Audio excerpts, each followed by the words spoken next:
Jumpa lagi, masih bersama dengan Ibu, masih di Indonesia Asik ya. Mengupas bahasa Indonesia secara mudah, menyenangkan, dan tentunya asik.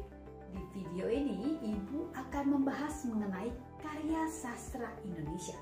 Seperti kita sudah tahu bahwa karya sastra Indonesia terbagi menjadi dua bagian. Ada yang dikenal dengan sebutan prosa dan ada juga puisi. Di video ini Ibu akan lebih khusus membahas mengenai prosa. Salah satunya adalah novel. Simak baik-baik ya. Oke, langsung saja. Novel. Pengertian novel menurut KBBI, novel adalah karangan prosa yang panjang mengandung rangkaian cerita kehidupan seseorang dengan orang di sekelilingnya dengan menonjolkan watak dan sifat setiap pelaku. Oke, pembahasan berikutnya mengenai unsur-unsur dalam novel. Unsur-unsur dalam novel terbagi menjadi dua. Ada yang disebut dengan unsur intrinsik dan ada juga yang dikenal dengan unsur ekstrinsik. Ibu akan jelaskan dulu pengertian dari unsur intrinsik ya.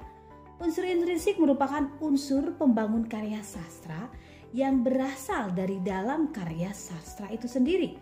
Unsur intrinsik dalam novel itu bisa berupa tema, alur, tokoh, penokohan, latar, sudut pandang, gaya bahasa, amanat, dan dialog. Nah, Ibu akan jelaskan unsur-unsur intrinsik tersebut ya. Oke, yang pertama tema.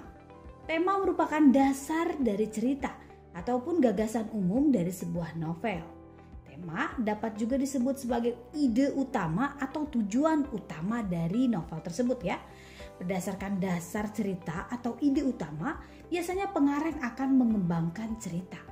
Oleh karena itu, dalam suatu novel akan terdapat satu tema pokok dan subtema yang lainnya. Pembaca harus mampu menentukan tema pokok dari suatu novel. Jadi, tema pokok ini apa?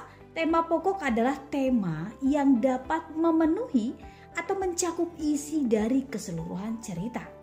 Nah, tema ini juga terbagi menjadi dua ya. Yang pertama ada tema utama atau dikenal dengan sebutan tema mayor. Tema mayor ini merupakan pokok cerita, bermakna yang menjadi pondasi utama dari si penceritaan. Contohnya, ada tema sosial dalam novelnya misalnya para priai, ada tema sejarah. Contoh novelnya adalah Ku Antar Kau ke Gerbang. Ada tema keagamaan. Salah satu contoh novelnya adalah Robohnya Surau Kami. Ada tema psikologis, misalnya novel Jalan Tak Ada Ujung. Ada juga tema pendidikan. Contohnya novel Laskar Pelangi dan banyak lagi. Nah, sedangkan yang kedua atau tema turunan atau dikenal juga dengan tema minor. Tema minor merupakan tema yang berfungsi menjadi penguat dari pondasi utama. Contohnya, jika tema utamanya merupakan pendidikan dan tema turunannya itu atau tema minornya itu adalah sebuah persahabatan. Contohnya itu adalah novel Laskar Pelangi ya, karena memuat tema utamanya unsur pendidikan dan tema pendukungnya itu adalah persahabatan dari beberapa tokohnya. Oke, berikutnya unsur intrinsik yang kedua yaitu plot atau alur. Plot merupakan hubungan antar peristiwa yang bersifat sebab akibat. Tidak hanya jalinan peristiwa secara kronologis, tetapi juga urutan kejadian yang di dalamnya terdapat hubungan sebab akibat. Suatu peristiwa ini disebabkan atau menyebabkan terjadinya peristiwa yang lain ya. Jadi itu pasti saling berkaitan. Plot juga dapat berupa cerminan atau perjalanan tingkah laku para tokoh dalam bertindak, berpikir, berasa, dan mengambil sikap terhadap masalah yang dihadapi. Jadi alur atau plot ini merupakan serangkaian peristiwa-peristiwa yang membentuk sebuah jalan cerita pada novel. Oke, kita masuk pada 4 kaidah dalam alur ya. Yang pertama ini dikenal dengan plausibility atau masuk akal. Jadi kaidah dalam alur ini masuk akal dalam alur itu sangat erat kaitannya dengan jalan cerita yang dapat diterima oleh cara berpikir pembaca.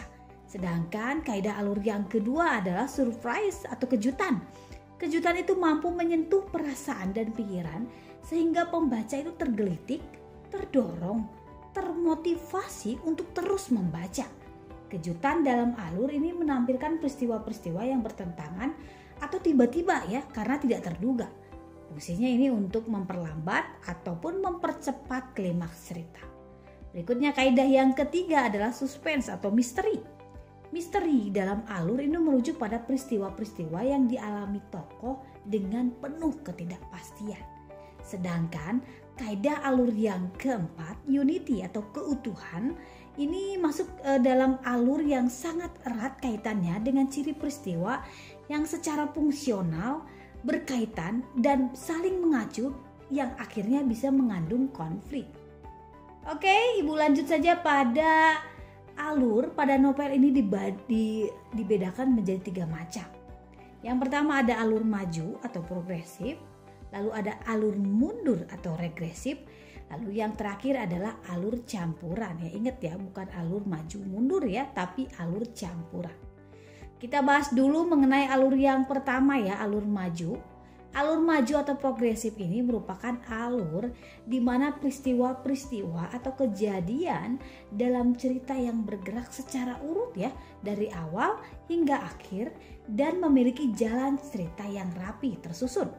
Biasanya alur maju ini digunakan pada novel autobiografi dan biografi. Jadi menceritakan urut ceritanya itu secara kronologis dari awal sampai akhir. Lalu berikutnya, alur yang kedua adalah alur mundur atau regresif. Nah, pada alur mundur ini di mana ada peristiwa-peristiwa atau kejadian dalam cerita yang bergerak secara terbalik atau dari kejadian yang sudah berlalu. Nah, pada alur ini cerita tidak diawali dengan pengantar tentunya ya. Oke, pada alur yang ketiga atau alur campuran, ini adalah perpaduan antara alur maju, progresif, dan alur mundur, regresif. Namun kadang-kadang jalannya alur ini bisa secara acak ya, tidak rapi. Bisa mungkin maju dulu atau mungkin ceritanya dari masa lalu dulu atau dari masa depan ya, seperti itu. Alur ini biasanya digunakan untuk novel misteri atau novel fantasi ya. Oke, masuk pada unsur intrinsik yang ketiga, yaitu tokoh. Tokoh merupakan pemeran ataupun pelaku atau seseorang yang menjadi pelaku dalam cerita novel.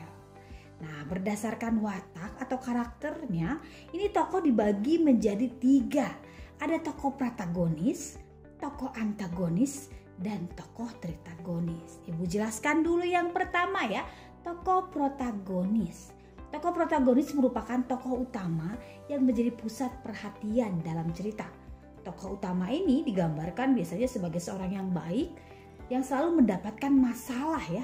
Dan biasanya tokoh protagonis ini seringkali mendapat masalah-masalah dari tokoh-tokoh antagonis. Berikutnya yang kedua adalah tokoh antagonis.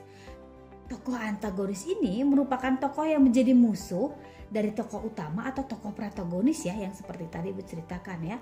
Nah, tokoh antagonis ini digambarkan dengan seseorang yang memiliki sifat yang buruk, tidak bersahabat, dan selalu menimbulkan konflik.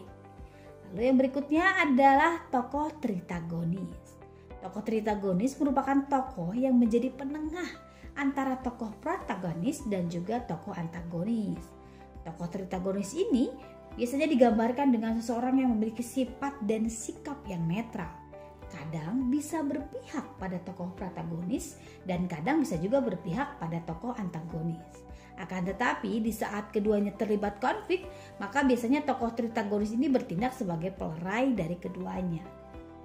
Oke deh, kita masuk pada unsur intrinsik yang keempat, penokohan ataupun karakter ya, ataupun dikenal dengan perwatakan.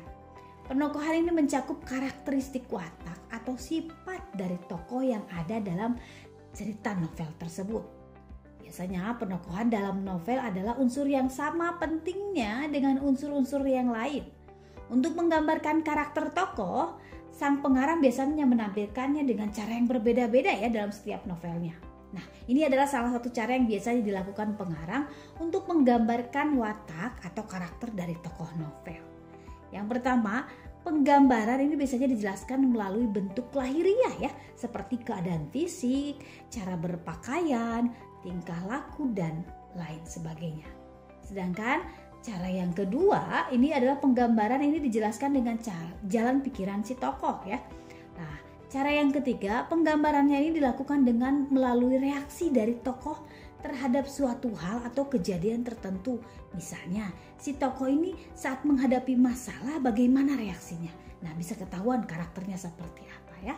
Lalu berikutnya, cara yang keempat adalah penggambaran ini dijelaskan melalui lingkungan dan keadaan sekitar tokoh. Ya, jadi karakter tokoh bisa ketahuan dari orang-orang di sekitar si tokoh tersebut. Jadi misalnya kalau di lingkungannya ada lingkungan orang tidak baik atau lingkungan orang-orang tidak beres, maka biasanya si tokohnya pun akan memiliki karakter yang tidak baik ya.